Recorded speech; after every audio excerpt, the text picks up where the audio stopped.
reflexão dessa noite.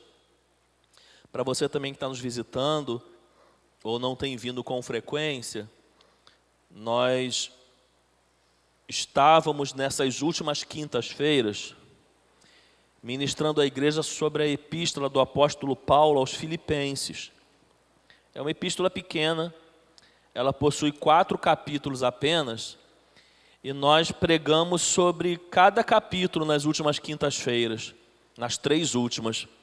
Pregamos sobre o capítulo 1, depois pregamos sobre o capítulo 2, semana passada pregamos sobre o capítulo 3, e hoje a gente encerra essa pequena série sobre essa epístola do apóstolo Paulo aos Filipenses, onde nós vamos ministrar à igreja com base no capítulo 4, dessa carta, ok? Antes de nós lermos, eu quero só fazer uma pequena introdução e recapitulação do que nós fizemos até aqui. Sempre eu faço isso para que quem está aqui tenha perdido uma ou não tenha vindo em nenhuma, possa se situar um pouco naquilo que nós ministramos nas últimas quintas-feiras. E é uma forma também, irmãos, se você percebe isso, de você memorizar, né? Aprender um pouco mais sobre essa epístola. A ideia é que você saia daqui hoje podendo, se precisar, parar alguém e pregar para a pessoa, falar para a pessoa com base nessa epístola. Então, a gente usa essa forma também de ministração para que o assunto fique mais memorizado na sua mente. Eu quero orar com você, nós não leremos o texto agora, mas eu quero orar com você nesse momento. Quero pedir a Deus direcionamento. Te convido a fechar seus olhos, curvar sua cabeça. Deus, nós oramos ao Senhor nesse momento, debaixo da Tua graça, da Tua misericórdia. A gente quer que se colocar nesse momento, pedindo para que o Senhor ministre essa palavra aos nossos corações, assim como aconteceu nas últimas semanas, onde nós pudemos extrair alguns ensinamentos da Tua palavra para a nossa vida. A gente quer que isso aconteça novamente nesse momento. Que o Senhor nos dê sabedoria, que a gente consiga refletir sobre o texto e, mais importante, a gente consiga colocar algo em prática que venha engrandecer o Teu nome, glorificar o Teu nome. Nós oramos assim no nome de Jesus. Amém. Irmãos, então vamos recapitular aqui esta epístola do apóstolo Paulo aos Filipenses. Se trata de uma epístola que Paulo escreve a uma igreja muito querida. Foi uma expressão que eu sempre usei, né? Que existia uma relação muito boa entre o apóstolo Paulo e esta igreja, a igreja da cidade de Filipos. Por que existia uma relação muito boa? Porque era recíproco o carinho, o cuidado que existia nessa relação. Tanto Paulo se preocupava muito com esta igreja, como esta igreja se preocupava muito com Paulo.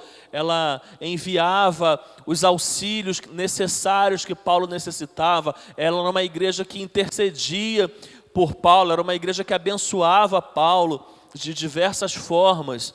Então existia uma relação muito boa entre Paulo e esta igreja. Esta igreja, se você não teve a oportunidade de anotar, anote ou grave, ela é mencionada lá no livro de Atos, no capítulo 16. E lá nesse capítulo desse livro da Bíblia, nós vamos ver o surgimento desta igreja. E como já dissemos, é uma igreja que foi criada na casa de uma mulher chamada Lídia, vendedora de tecidos finos da cidade de Tiatira. Essa igreja é fundada na casa dela, E não era uma igreja perfeita, porque não existe igreja perfeita. Nós somos a igreja, os irmãos sabem disso, têm esse entendimento.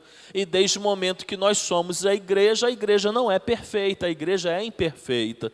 Então essa igreja ela não era perfeita. Você vai ver que Paulo adverte ela sobre a falta de unidade, sobre a falta de humildade. Mas era uma igreja que, com as suas limitações, com as suas dificuldades, ela procurava fazer e viver de uma forma que agradasse ao Senhor Jesus, o dono da igreja, o cabeça da igreja, e essa igreja vivia debaixo desse entendimento.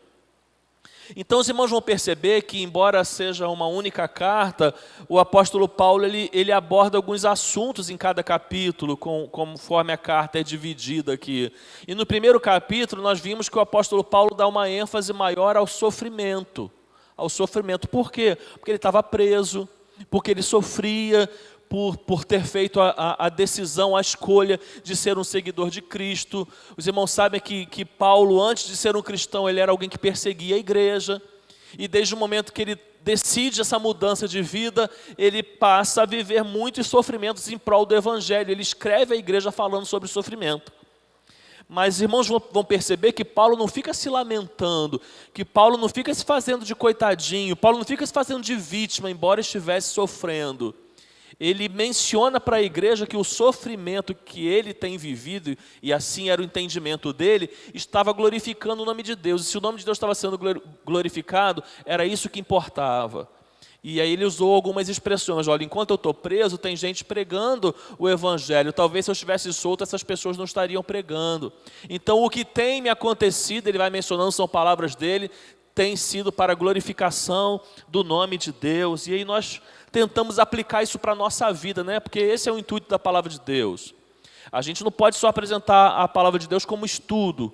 A gente precisa estudar a palavra de Deus e se perguntar: o que a palavra de Deus quer ensinar para a minha vida? Se a palavra de Deus está falando sobre sofrimento, o que a gente pode aprender como sofrimento? Que o sofrimento na nossa vida, muitas vezes também pode glorificar o nome de Deus, assim como foi na vida de Paulo. Eu usei a expressão aqui que às vezes os sofrimentos que nós vivemos fazem com que a nossa vida vire um púlpito da pregação do Evangelho.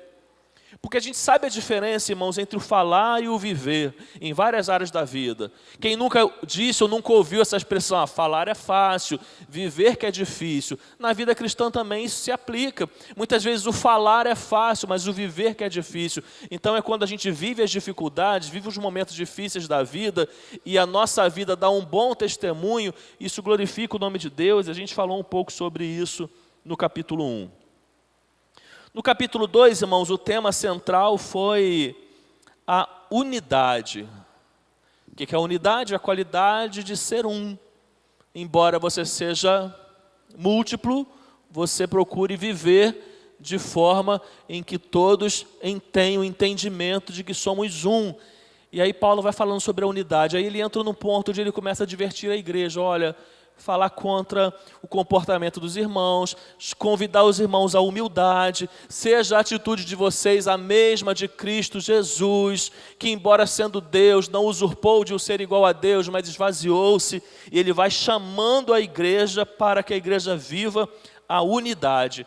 E aí ele dá um caminho. Lembra que eu falei que Paulo agiu como um médico nesse capítulo 2? Ele deu um diagnóstico, ele deu a causa para que aquela doença tenha acontecido, ele deu o remédio. Qual foi o diagnóstico que ele fez da igreja? A igreja está doente. Por que a igreja está doente? Porque não tem unidade.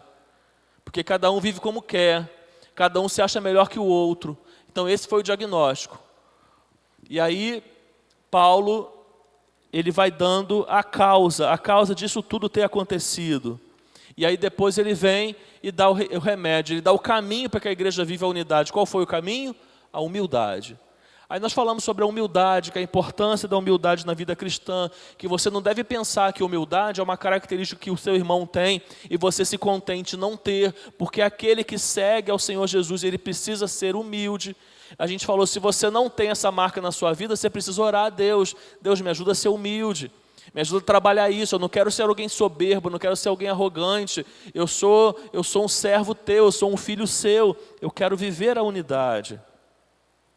Semana passada, no capítulo 3, nós falamos sobre o valor da vida cristã e usamos aquele momento que Paulo fala sobre perda, né? Porque tudo aquilo que antes para mim tinha valor, eu considero como perda por causa do Evangelho de Cristo. Ele usa até uma expressão pesada, para mim é tudo esterco. Tudo aquilo que um dia teve valor para mim, hoje comparado com Cristo, é esterco, não tem valor nenhum. O valor da minha vida é Cristo. E aí nós falamos sobre isso, a importância de Cristo ser aquilo de mais importante que nós temos. Caminhamos em torno disso. não dá para a gente ser tão detalhista, senão a gente não ministra a palavra de hoje. E hoje, irmãos, a gente encerra essa pequena série com o tema principal do capítulo 4, que é a alegria que vem do Senhor. Esse é o principal tema do capítulo 4, que nós vamos ler nesse momento. E a gente vai fazer uma pequena reflexão sobre ele. Vamos lá, Filipenses capítulo 4.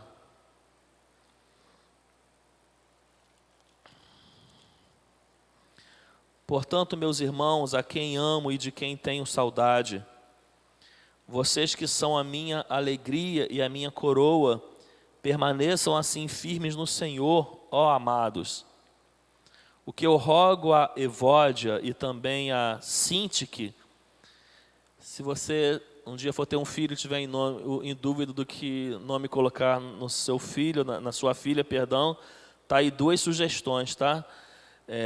Brincadeiras à parte, o que eu rogo a Evódia e também a Sintique é que vivam em harmonia no Senhor.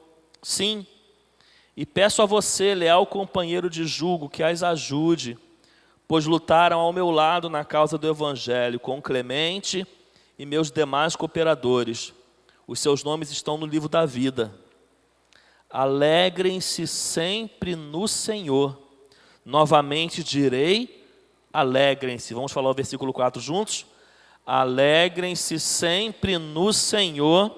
Novamente direi, alegrem-se. Seja a amabilidade de vocês conhecida por todos. Perto está o Senhor. Não andem ansiosos por coisa alguma, mas em tudo pela oração e súplicas e com ação de graças, apresentem seus pedidos a Deus. E a paz de Deus, que excede todo entendimento, guardará o coração e a mente de vocês em Cristo Jesus.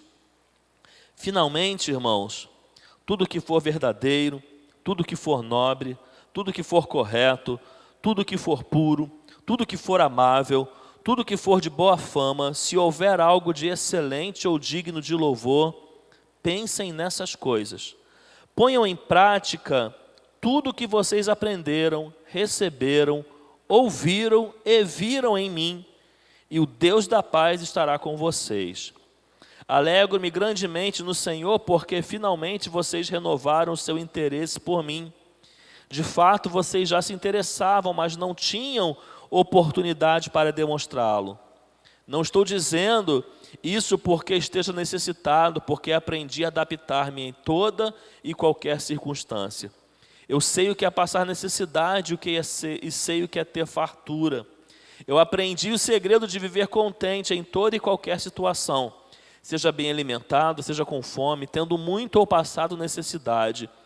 Tudo posso naquele que me fortalece. Apesar disso, vocês fizeram bem em participar das minhas tribulações. Como vocês sabem, Filipenses, nos seus primeiros dias do Evangelho, quando parti da Macedônia, nenhuma igreja partilhou comigo no que se refere a dar e receber, exceto vocês. Pois estando eu em Tessalônica, vocês me mandaram ajuda, não apenas uma vez, mas 2, quando tive necessidade. Não que eu esteja procurando oferta, mas o que pode ser creditado na conta de vocês. Recebi tudo, e o que tenho é mais que suficiente. Estou amplamente suprido, agora que recebi de Epafrodito, outro nome, hein? Os donativos que vocês nos enviaram. São uma oferta de aroma suave, um sacrifício aceitável e agradável a Deus. O meu Deus suprirá todas as necessidades de vocês, de acordo com as suas gloriosas riquezas em Cristo Jesus. A nosso Deus e Pai seja a glória para todo sempre. Amém. Terminando, saúdem a todos os santos em Cristo Jesus. Os irmãos que estão comigo enviam saudações. Todos os santos lhe enviam saudações, especialmente os que estão no palácio de César. A graça do Senhor Jesus Cristo seja com o espírito de vocês. Amém. Irmãos, vamos tratar nesse capítulo 4 alguns conselhos que Paulo dá a essa igreja, como eu já disse, nas suas palavras finais desta carta, e que são conselhos para nós, também crentes de Cristo Jesus, hoje em dia. Primeiro conselho, irmãos, a palavra de Deus nos convida, você pode preencher no seu esboço, A palavra de Deus nos convida a experimentar a alegria que vem do Senhor. Vamos falar juntos? A palavra de Deus nos convida a experimentar a alegria que vem do Senhor. E Filipenses capítulo 4, versículo 4, vai dizendo: alegrem-se sempre no Senhor, novamente direi, alegrem-se. Irmãos, eu poderia fazer aquela tradicional pergunta que um pregador faz quando ele prega nesse texto. Qual é a tradicional pergunta? Quem aqui está alegre, né? E eu poderia fazer essa pergunta. Quem aqui está alegre? Eu teria talvez muitas pessoas aqui dizendo: pastor, eu estou alegre. Mas se você for parar para pensar, irmãos, se você for parar para pensar, essa alegria que nós conhecemos, que é inerente ao ser humano, essa alegria que nós como seres humanos, ou todos os seres humanos são capazes de experimentar, você sabe muito bem, eu acredito que você concorde comigo, que ela não é eterna, e que ela não me fugiu a palavra, além de eterna, ela faz parte da nossa vida em momentos sim, em momentos não. Ainda que você não tenha sido sincero na sua resposta, se alguém te perguntasse: quem aqui está alegre? Você até poderia falar: não, eu estou alegre sem estar.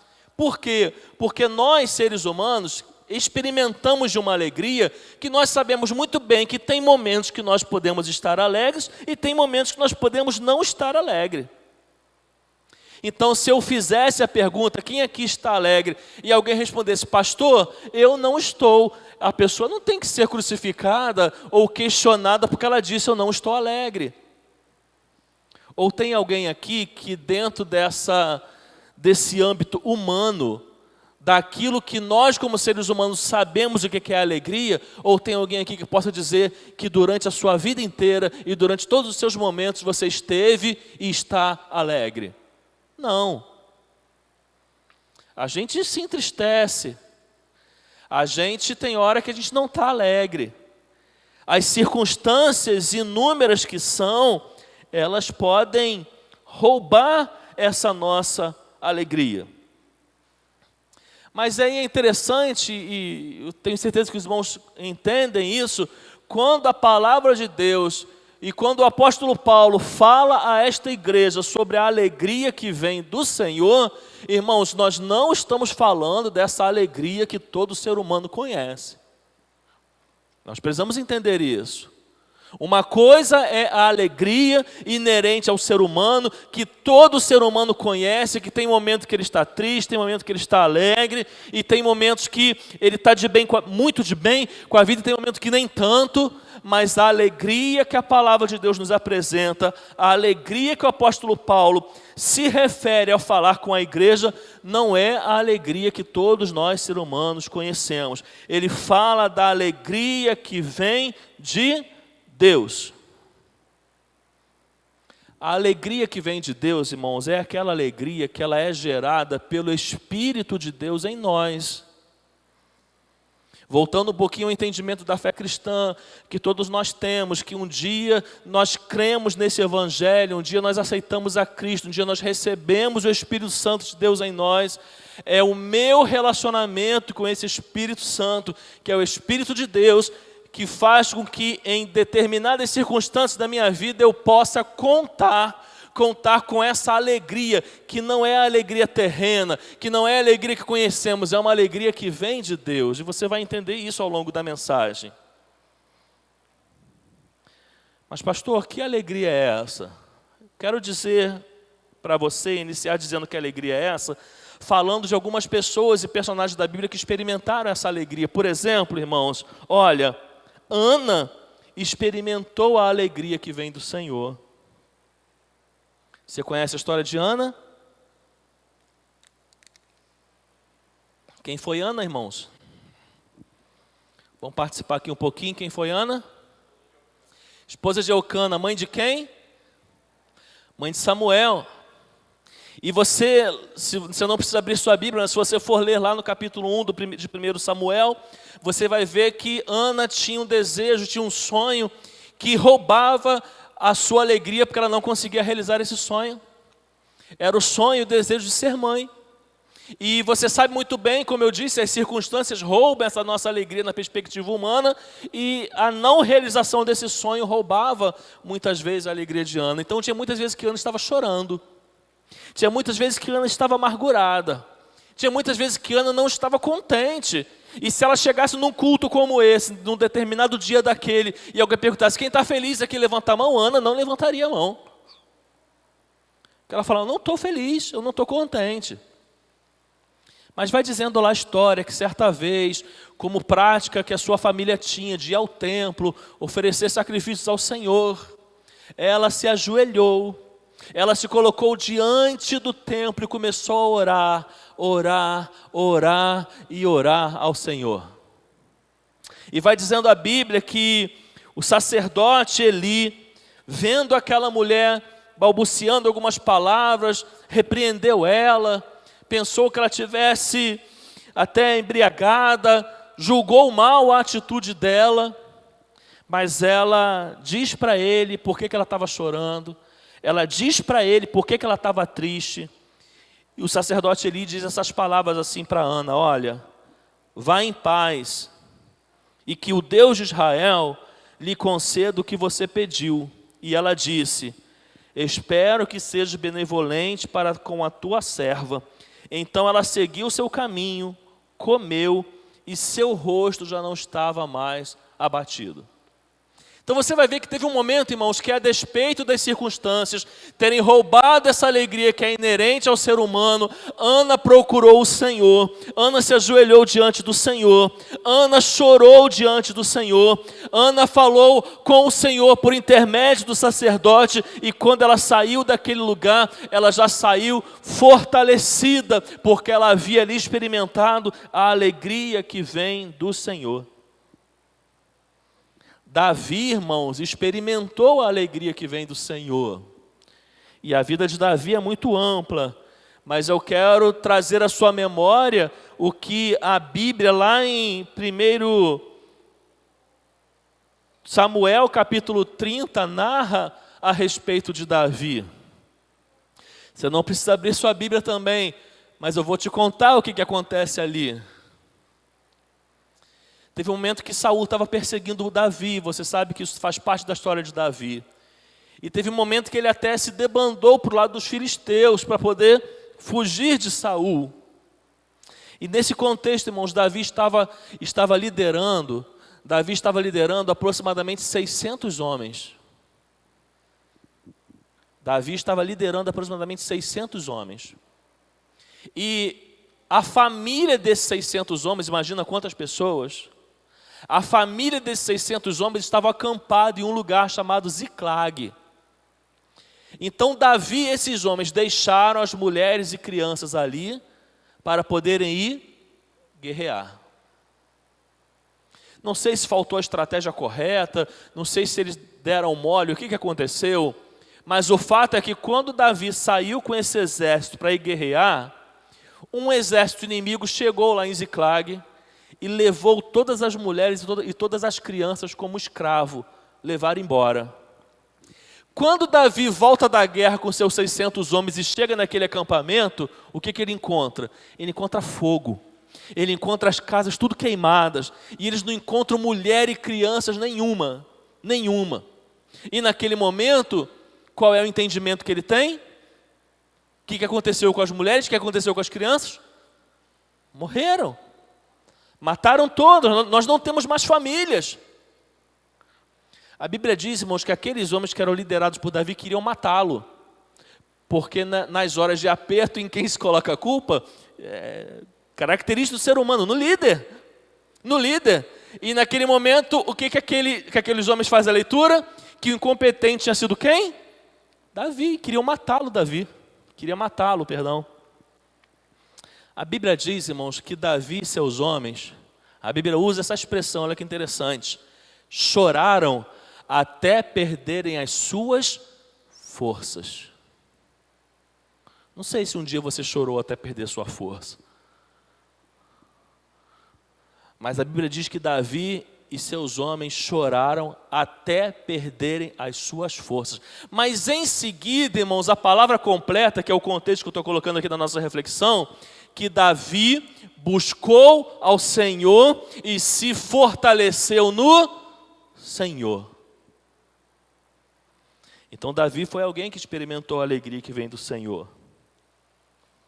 O terceiro personagem, irmãos, é Neemias. Neemias experimentou a alegria que vem do Senhor. E o texto de Neemias, capítulo 8, versículo 10, muito conhecidos por nós, vai dizendo que a alegria do Senhor é a nossa força. Neemias, irmãos, foi aquele que levantou um mutirão, igual o Moacir quer levantar um mutirão para sábado, para arrumar a cozinha. Neemias foi aquele que levantou um mutirão para reconstruir os muros. E aí eles reconstruíram os muros, reuniram o povo na praça e começaram a louvar a Deus. E ali um sentimento de nostalgia, de lembranças, começou a tomar conta do povo. O povo começou a chorar. E quando Neemias vai ver, está todo mundo chorando. E Neemias fala para o povo: olha, parem de chorar, não chorem por tristeza, não se entristeçam, porque a alegria do Senhor é a vossa força. Irmãos, existe uma alegria que quando as circunstâncias humanas nos tiram aquela que é inerente ao ser humano, existe um reservatório, existe um lugar no mundo espiritual que nós encontramos à nossa disposição. É esse o recado da palavra de Deus, uma alegria que vem do Senhor. Quando nós estamos, irmãos, tal como Davi, chorando até perder as forças, quando nós estamos tal como Ana, lamentando porque a gente não consegue ver realizado algo que a gente tanto deseja, quando a gente está como Neemias, vendo pessoas chorando perto de nós, a gente pode ter a garantia, a certeza de que existe um lugar, irmãos, há um lugar que nós encontramos uma alegria que ela não é circunstancial, que ela não é inerente ao ser humano, é uma alegria que vem do Senhor. Meu irmão e minha irmã, eu e você podemos encontrar essa alegria que vem do Senhor e sermos fortalecidos por ela.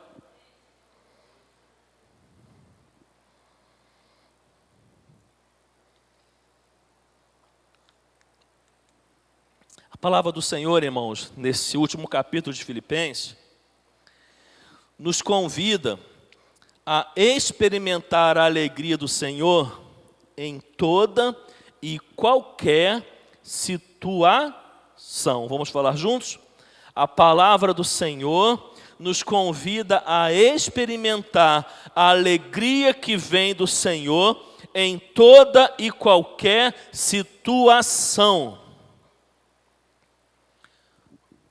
Pastor, você já falou no primeiro tópico, a palavra de Deus nos convida a viver e a experimentar a alegria do Senhor.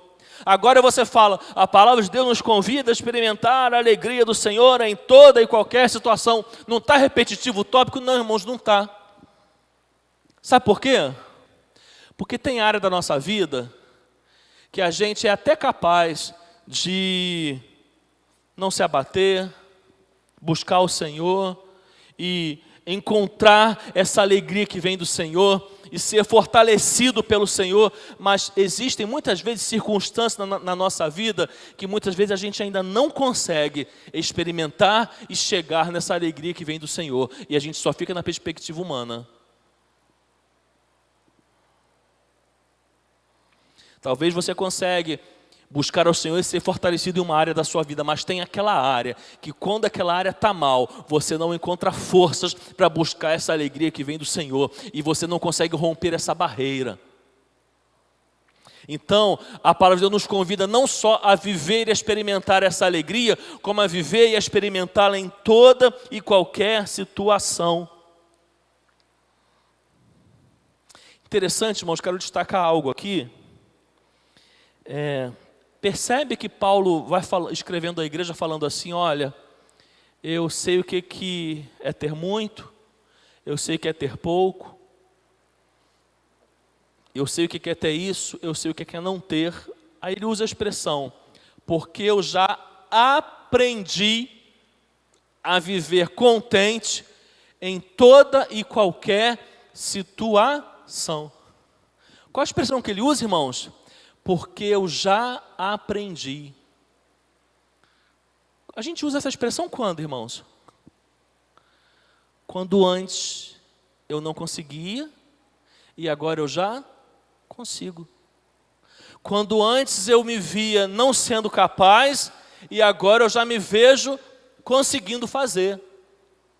Mais uma vez, irmãos, o apóstolo Paulo nos está chamando ao entendimento da maturidade cristã. Assim como a gente ministrou na semana passada, ou em algumas semanas atrás, sobre aquela palavra que Paulo diz, olha, esquecendo-me das coisas que ficaram para trás, eu olho para o alvo, olho para as que estão adiante e prossigo em direção.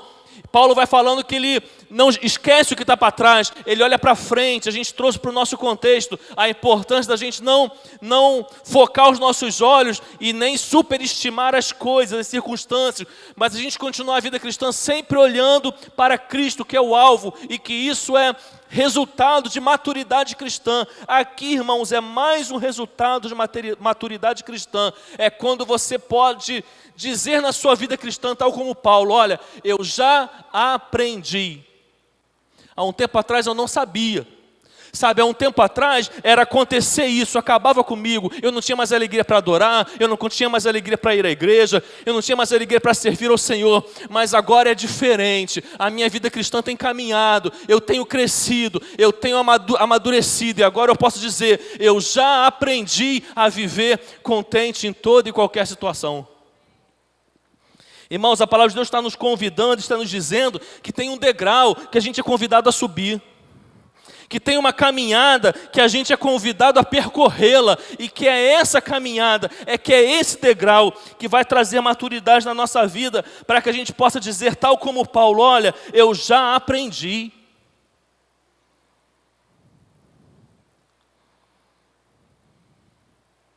Antes aquilo tirava a minha paz, antes aquilo acabava com a minha alegria, antes aquilo acabava com o meu dia, antes aquilo desestabilizava a minha família, antes aquilo desestabilizava a minha casa inteira. Agora não. Olha, eu ainda não recebi. Olha, a circunstância ainda não mudou, mas eu tenho crescido. Deus tem me dado experiência. A minha relação com o Espírito Santo tem me dado experiência. E nessa minha experiência com Deus, Deus tem trabalhado na minha vida. Deus tem feito de mim tal como um vaso. E Ele tem quebrado, e Ele tem me moldado, e Ele tem me feito de novo. E agora, pela misericórdia de Deus, eu posso dizer, olha, eu já aprendi. Irmãos, o que você ainda não aprendeu? E você precisa aprender. O que nós precisamos aprender na vida cristã? Quais são as áreas que a gente precisa crescer e poder dizer, tal como Paulo, olha, eu já aprendi. Eu já aprendi.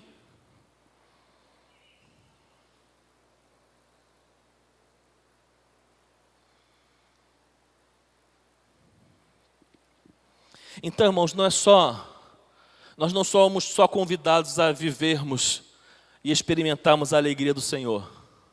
Nós somos convidados a vivermos e experimentarmos a alegria do Senhor em toda e qualquer situação.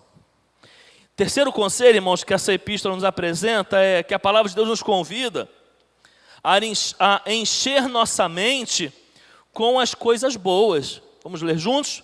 A palavra de Deus nos convida a encher nossa mente com as coisas boas. E aí Paulo vai dizendo, olha, finalmente, irmãos, tudo que for verdadeiro, tudo que for nobre, tudo que for correto, tudo que for puro, tudo que for amável, tudo que for de boa fama, se houver algo de excelente ou digno de louvor, pensem nessas coisas. Olha, você não precisa ser nenhum especialista para você poder dizer a importância que a mente tem em relação ao nosso corpo. Não é necessário ser um especialista, basta você examinar a si mesmo. Basta você parar para refletir a respeito da sua própria vida. E se responder nesse momento, você é ou não, nós somos ou não o resultado daquilo que nós produzimos na nossa mente. E nessa relação que a gente vem falando, a alegria do Senhor, o se entristecer pelas circunstâncias, o não conseguir se alegrar e buscar no Senhor uma força, muitas vezes para lidar com as circunstâncias. A nossa mente tem parcela nisso ou não? Tem, irmãos. E aí dentro disso tudo, Paulo vai escrevendo para a igreja, olha, usa a sua mente para ser um reservatório daquilo que é bom. Olha, não comece a encher tua mente de pessimismo, de falta de esperança, de falta de fé, não. Comece a trazer para a sua mente tudo aquilo que é bom. Tudo aquilo que é bom. A situação está difícil, pensa que vai melhorar. Tem esperança. Olha, você vai fazer algo, acredite que você é capaz, acredite que o desfecho daquilo que você vai fazer é bom. Para de começar a agir só com sentimento de incapacidade, de inferioridade. Meu irmão, afasta esse sentimento de pobre coitado, de coitadinho que muitas vezes você toma para si. E começa a trazer para sua mente aquilo que é bom, aquilo que é bom. A crise econômica está difícil, a situação financeira está difícil. Meu irmão, não começa a atrair pensamentos ruins, não. Começa a pensar coisas boas. Está vivendo um tempo de enfermidade, começa a pensar coisas boas, começa a trazer esperança para a sua mente, começa a olhar lá na frente e acreditar que algo vai ser diferente.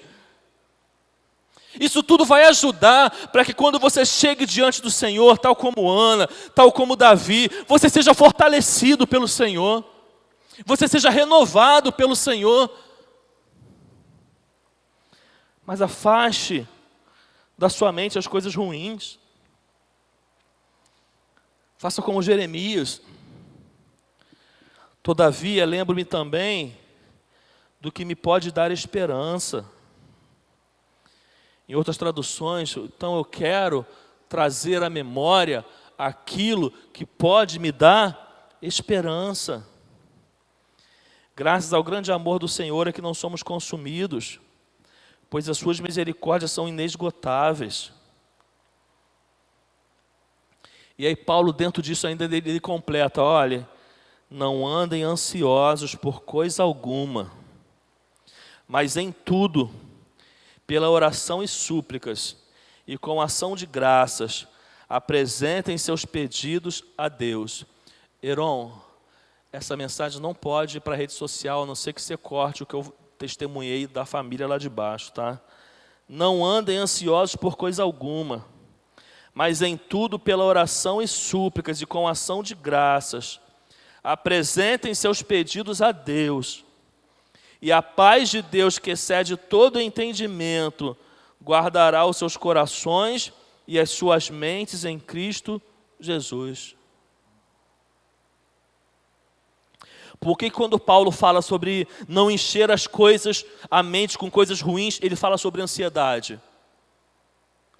Porque muitas vezes o que mais domina a nossa mente é isso.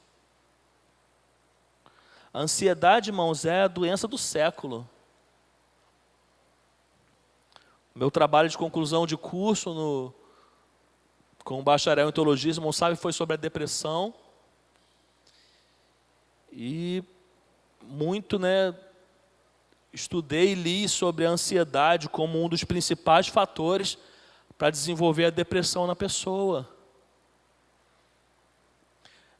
É a doença do momento, irmãos. É o que mais tem roubado a alegria de muitos.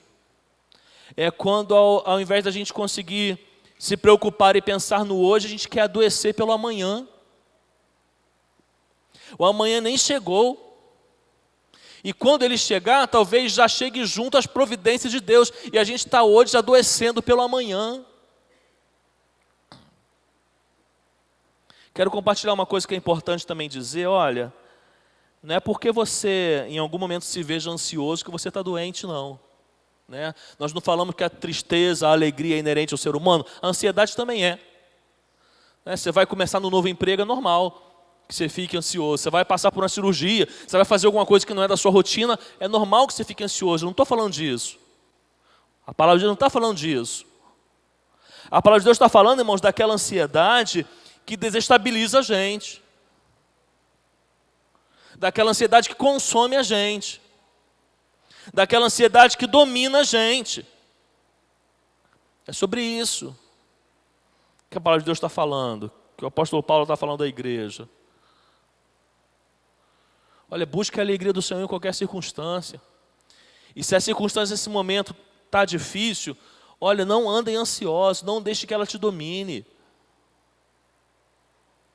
Tem uma semana para acontecer, em uma semana Deus pode fazer muita coisa, Ele pode fazer em um segundo. Muita coisa pode acontecer. E você fica aí superestimando isso, você fica doente, daqui a pouco chegou lá, você viu e não era nada disso, você ficou doente à toa. Para terminar nossa reflexão, olha, irmãos, 4 verdades sobre a ansiedade. Para que eu e você não deixemos ela nos consumir. Em primeiro lugar, ela é improdutiva. Talvez improdutiva não seja nem a palavra correta, porque ela produz coisas ruins, mas ela é improdutiva no sentido de produzir coisas boas. Nesse sentido, tá? Que ela é improdutiva. Ela é irracional. Ela é prejudicial. Seu organismo não foi feito para viver tomado pela ansiedade. Em quarto lugar, ela é desnecessária. Você pode viver sem. Improdutiva, irracional, prejudicial e desnecessária.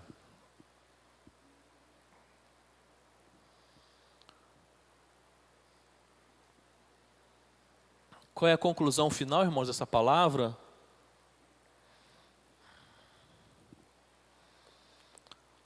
É a conclusão, olha, que tem dia que você vai estar bem, tem dia que você não vai estar. Mas quando você não estiver, procura esse lugar que o Espírito Santo concede àqueles que têm o relacionamento com Ele. Procura esse lugar. Que lugar é esse? É o lugar onde você é fortalecido. É o lugar, meu irmão, onde às vezes a circunstância não vai mudar, mas você vai mudar. E às vezes, irmãos, a nossa vida se resolve, mesmo que a circunstância não mude, com a gente mudando.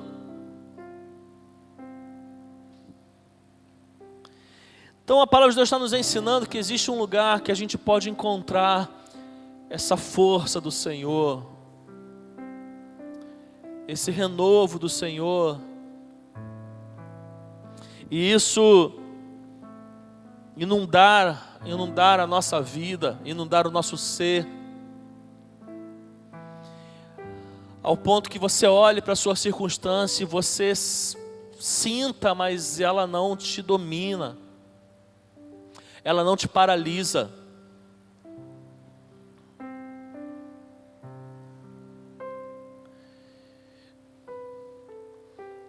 Deus não quer que você viva paralisado, porque alguma coisa saiu do trilho. Deus não quer que você viva paralisado, porque há muito tempo você vem pedindo, clamando e colocando algo diante dele.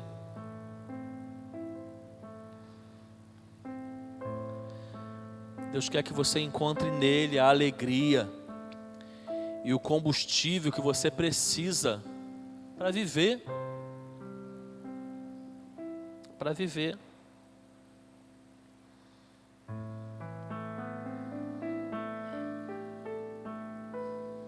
Deus não quer que você pare.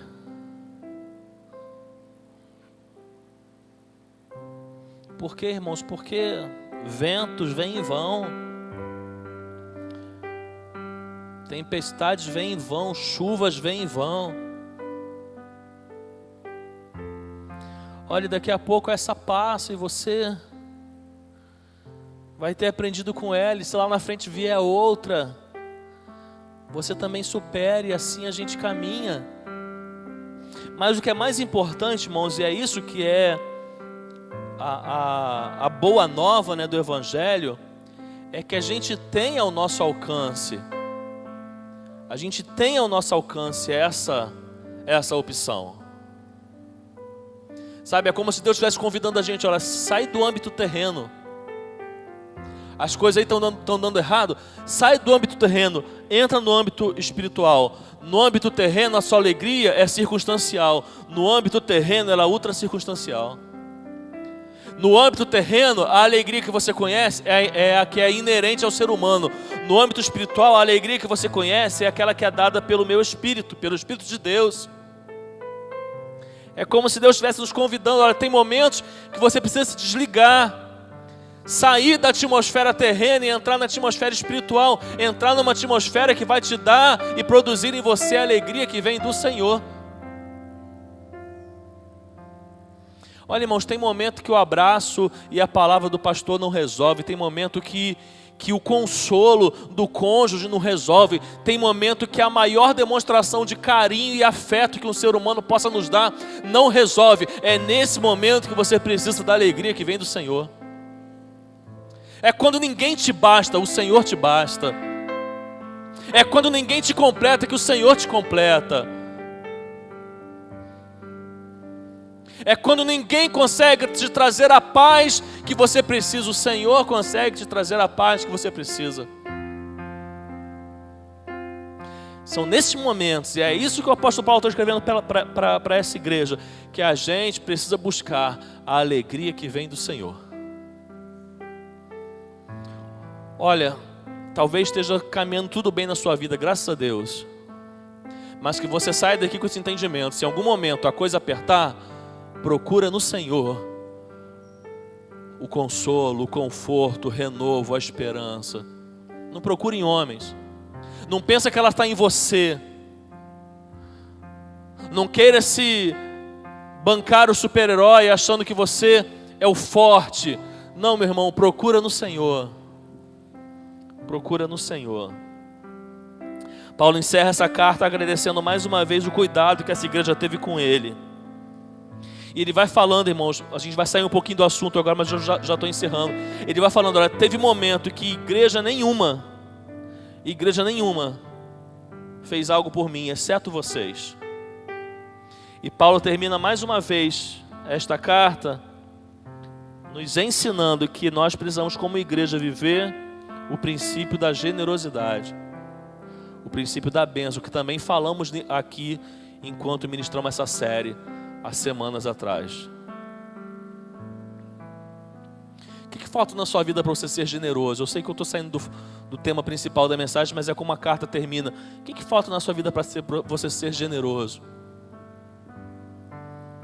O que você não é capaz de deixar Deus usar você para que você abençoe alguém? Ainda que você tenha pouco, o pouco que você tem pode ser muito mais do que alguém. O que falta para nós como igreja? Primeira Igreja Batista em Barra Mansa, para que a gente aprenda a ser um pouco mais generoso. Um pouco mais generoso com quem nos abençoa. Um pouco mais generoso com quem necessita de nós. Porque a gente vive às vezes a vida cristã de uma forma tão mesquinha, quando a palavra de Deus nos ensina em vários momentos o princípio da generosidade. Irmãos, Deus nos abençoe, que eu espero que essa série de mensagens tenha falado ao seu coração de alguma forma, que a mensagem de hoje também tenha falado.